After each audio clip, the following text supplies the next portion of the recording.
Ажил сайн уу? Сайн. За чамд ч гэсэн өдрийн мэнд хүргэе.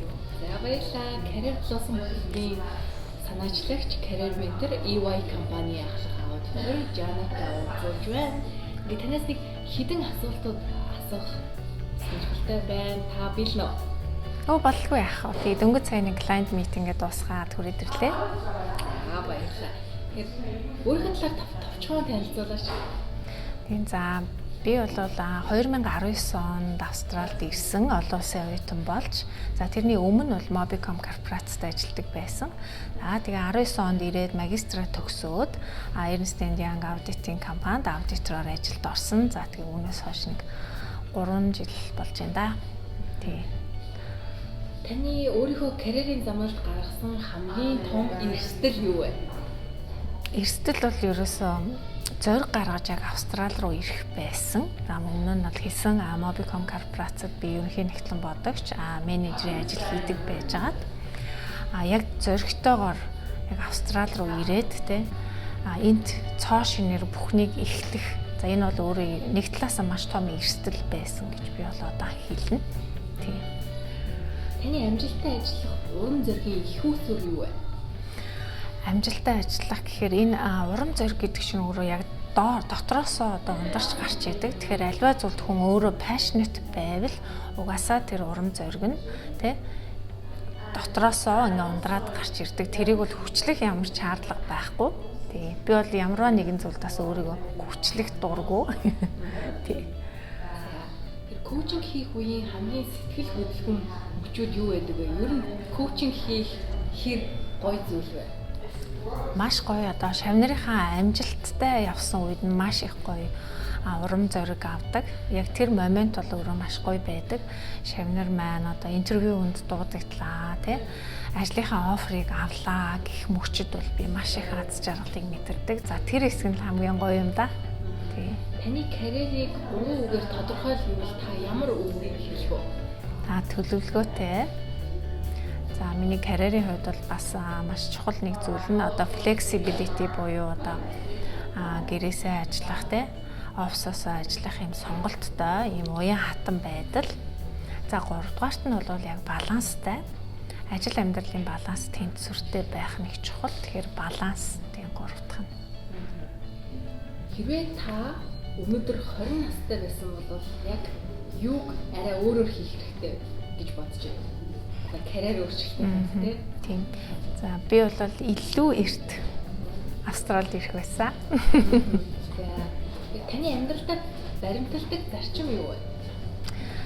Амьдралдаа яг хэлсэн үгэндээ хүрэх, альваад дуртай зүйлдээ тууштай байх.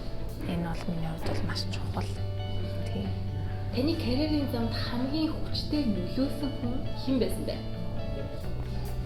Карьерийн замналд би анх нэг 20 эдэн настай байхдаа л яг ажиллаа эхлүүлэхдээ миний яг одоо бол яг ментор хүн байсан. Намайг маш их гоё чиглүүлж манай яг газрын захирал байсан л да.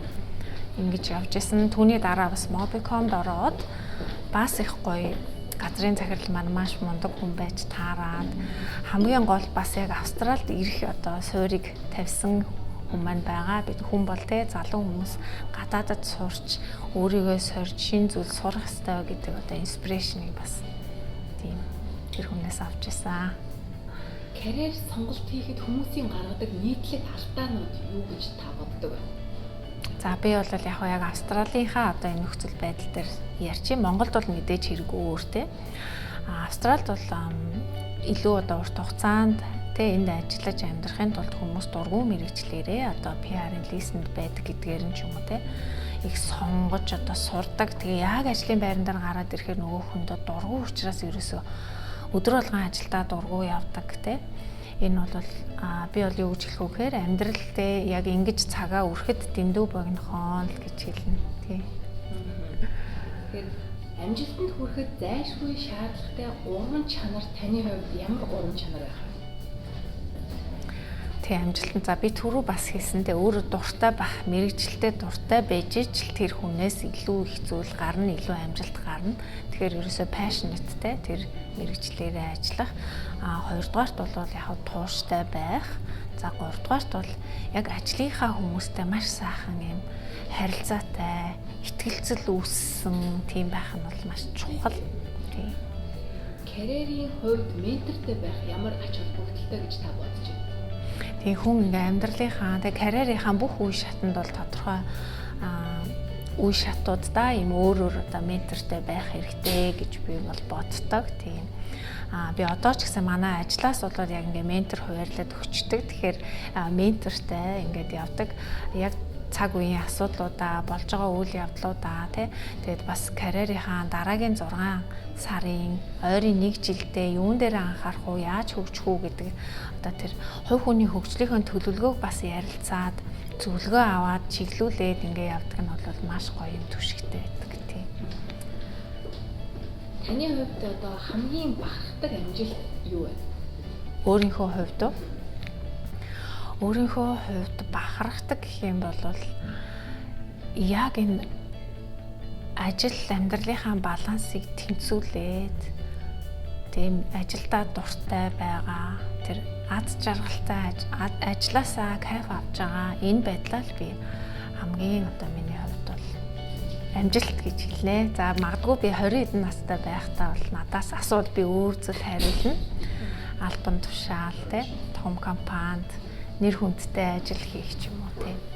Одоо бол миний хувьд амжилт гэдэг бол өөрөө ажил амьдралын баланс, хүн ажилласаа кайф авч байх энэ зүйл нь ерөөсөө нэгдүгээрт. Тийм.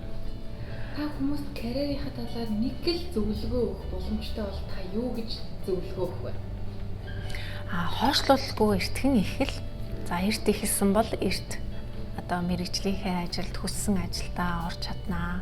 Эртэл эхлэх хэрэгтэй. Тэгээ энэ бол тийм амар зүйл бол биш. Мэдээж амархан байсан бол хүн болгон мэрэгчлэрээ ажиллаж байгаа тий. Тэгээ эрт эхлэх тусам эрт барайнд орно л гэж хэлнэ. За баярлалаа. Тэгэхээр таны талаар бас товчхон мэдээллийг авч чадлаа гэж бодож байна. Тэгэхээр Career Blossom хөтөлбөрт хэрвээ хамрагдъя, танаар карьерээ менторлуулъя гэвэл яаж хүмүүс маань надад холбогдох вэ? Тийм за миний вебсайт байгаа janapartners.com.au гээд түүгээр бол цаг бүглээд ярилцаж болдог. За дараачийн одоо карьер хөтөлбөр маань бол бас удахгүй зарлагдана. Тэгэхээр вебсайтн дээр мэдээллүүд нь цаг тухайд нь ороод явна тийм. За баярлалаа. Өдрийг сайхан өнгөрүүлээрэй. Амжилт хүсье. За баярлалаа. Хүрэлцэн ирсэнд баярлалаа. Маш их баярлалаа.